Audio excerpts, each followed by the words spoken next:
Joining me now, three of the best political analysts in the country, all CNN contributors, former White House political director and Republican strategist Ed Rollins, syndicated columnist and professor of journalism at Lehman College, Miguel Perez, and Democratic strategist Robert Zimmerman. Thank you all for joining us. Appreciate it. Let's first get started. So on Tuesday, President Bush announces 19 pardons.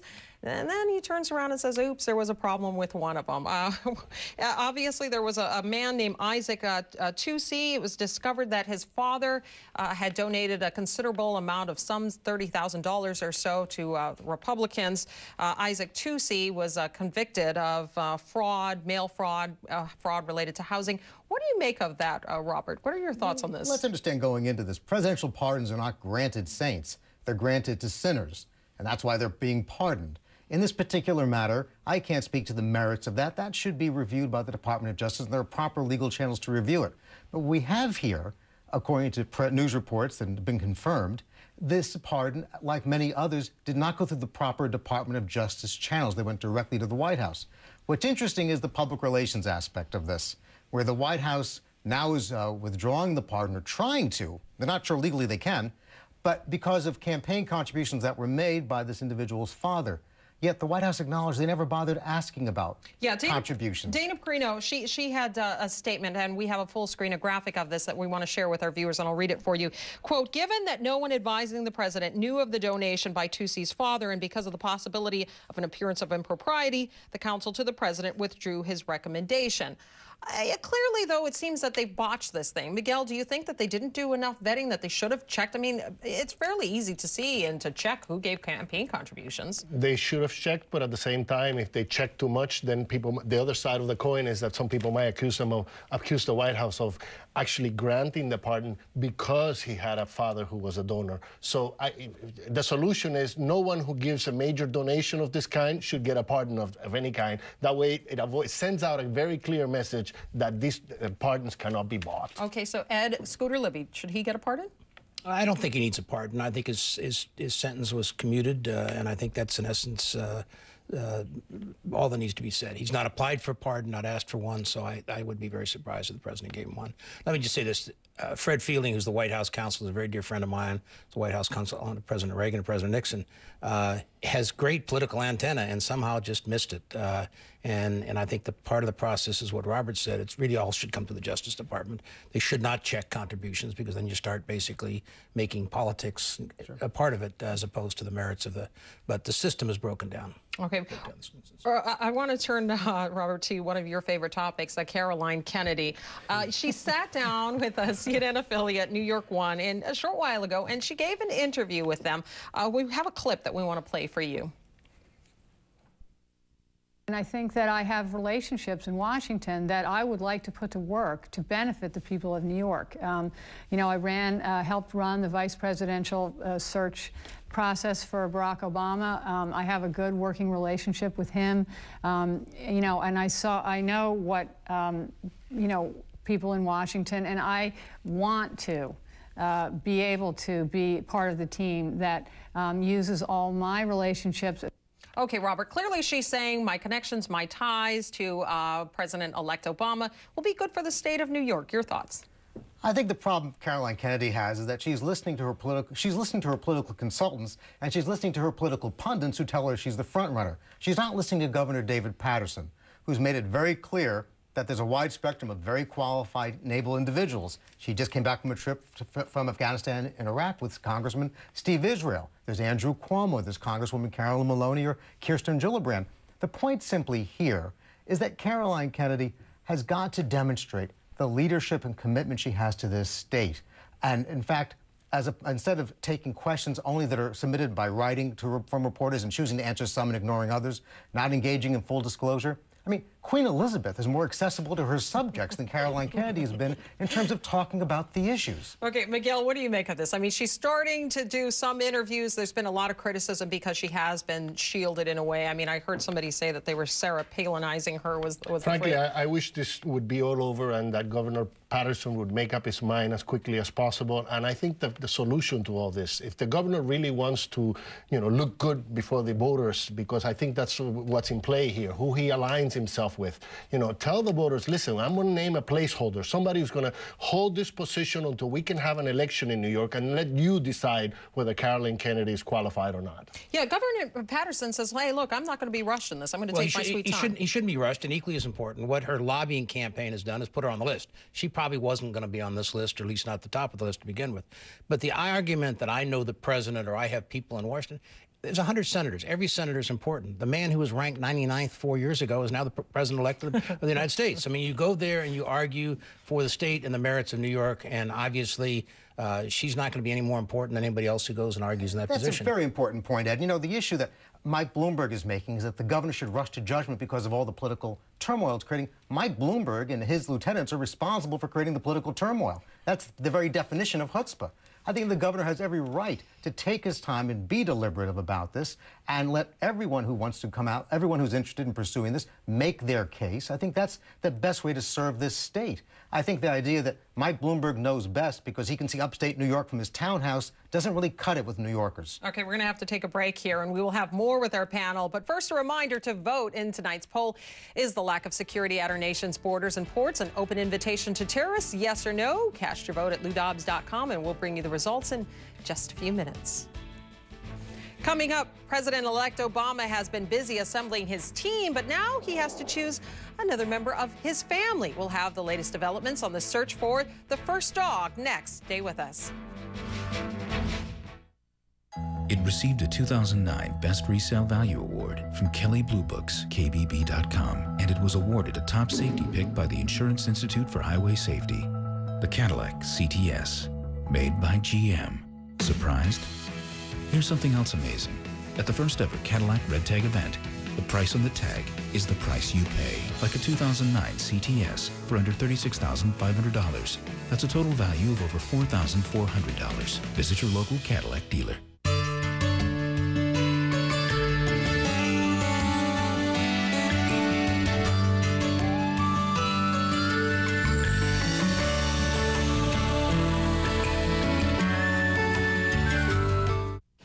Hi, Patsy here again.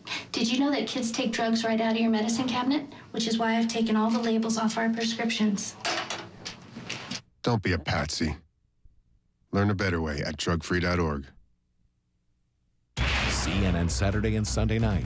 You put the I in iReport. Your most amazing reports of the year. iReport 2008. CNN Saturday and Sunday night, 8 Eastern. There's the week, there's the weekend, and then there's the weekender. Friday, Saturday, and Sunday, the subscription from the New York Times, I love it. Like your whole weekend's just started. It's come a little early. So the deal is you call the 1-800 number, and then you get Friday, Saturday, and Sunday for $3.45, which is half off, which is pretty crazy. So you get the Friday paper, and boom, you're right into the weekend. Saturday. The word alone makes me happy. I love to sort of pull everything out of the Sunday paper. Travel section. Magazine. Weekend review. The international news. The book review. I got these really great boots after reading the Sunday style section. All I did was call the 1-800 number. I'm not one of those call now people. Call! You should call now.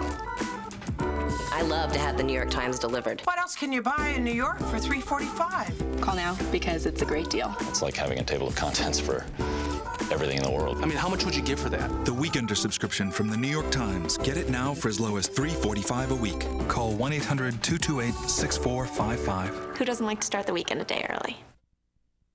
Raw, honest reporting. Anderson Cooper 360. CNN Tonight, 10 Eastern. And we're back now with our panel. Well, Blagojevich's lawyers want to subpoena some of the key members of the Obama's inner circle, Valerie Jarrett, Rahm Emanuel. Robert, your thoughts on that? Let's understand what's happening here. Governor Blagojevich is ultimately a punk, and he's a coward.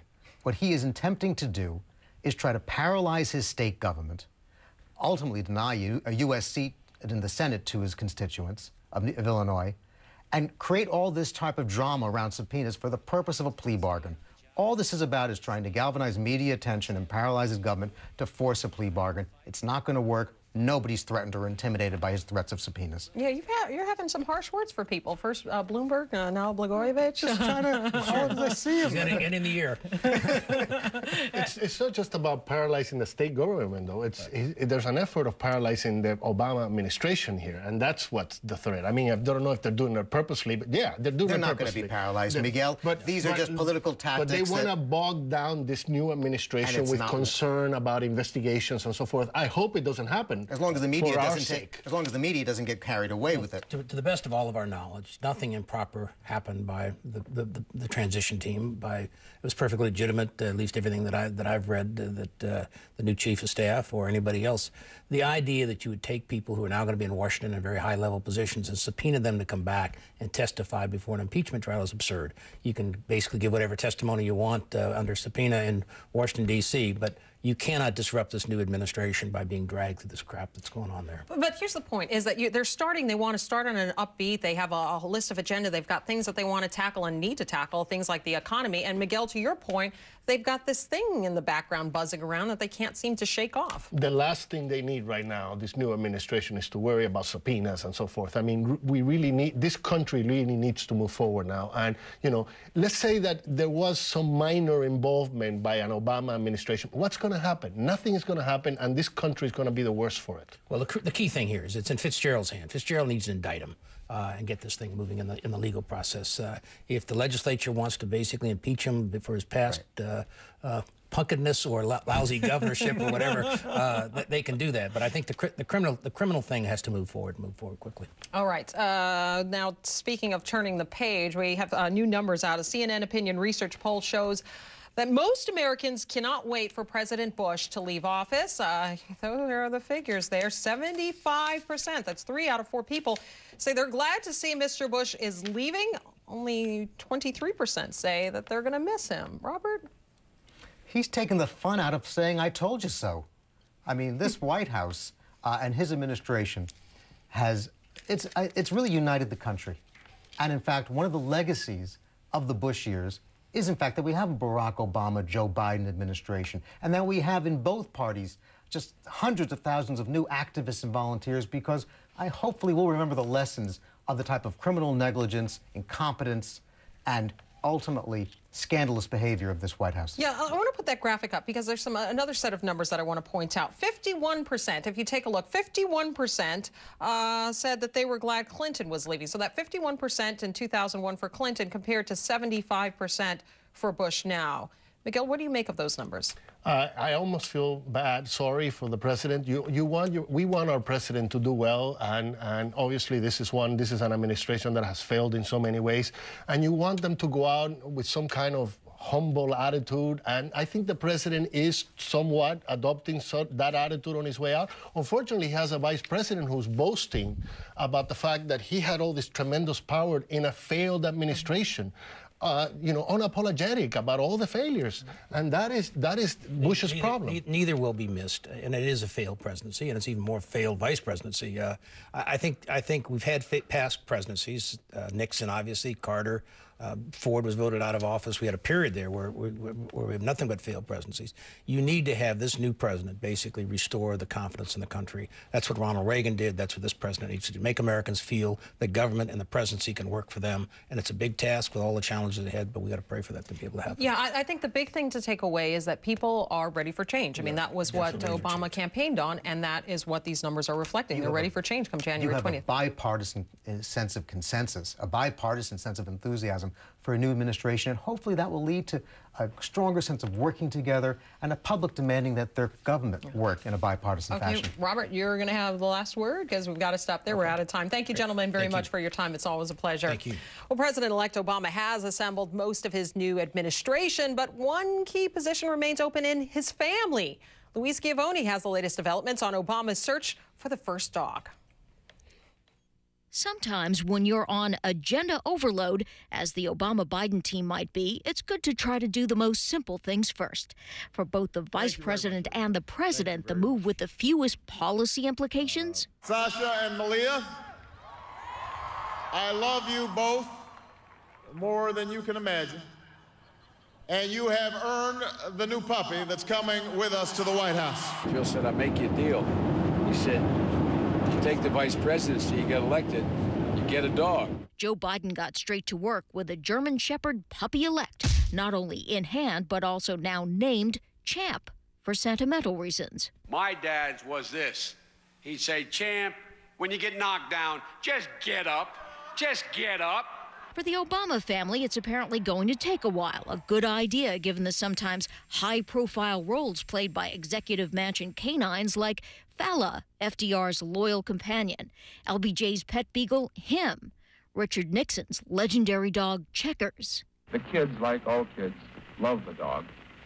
And I just want to say this right now, that regardless of what they say about it, we're going to keep it. And the rambunctious Barney now packing his doggy bags. For the first family, say the experts, the right dog should be part politician. You want a dog who loves everybody. You know, you want a dog who's like, hi, who are you? Are you a human? I love humans. They don't want a dog who's cautious and suspicious and is going to bite reporters. How you doing? Hey, good boy. Ooh, that's not how Barney normally is.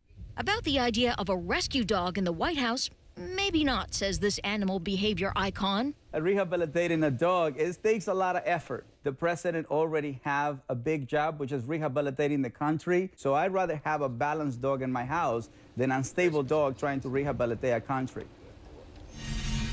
If you're a student of history or old enough to remember when President Truman said it, you're probably thinking this: if you want a friend in Washington, get a dog. Lisa? I love that. So what are we talking about? A little guard dog or one of these cute little fluffy little things? Well, you know, the experts say you're not really supposed to get a guard dog. They have the Secret Service for that. And if you and if you ever needed help, you wouldn't want the guard dog preventing somebody helping you. So actually, what I heard today was they were thinking about a little Westie, but you know, they say that golden retrievers have masters and terriers have staff. So they all have their own cute little personalities, and I'm sure it'll be a fun search. And you know the media is going to be all over that story, too. All right, thank you very much, Louise Schiavone, for that report. Well, still ahead, heroes. Tonight, we introduce you to a combat medic who braved enemy fire to save the lives of his fellow comrades. His story when we return.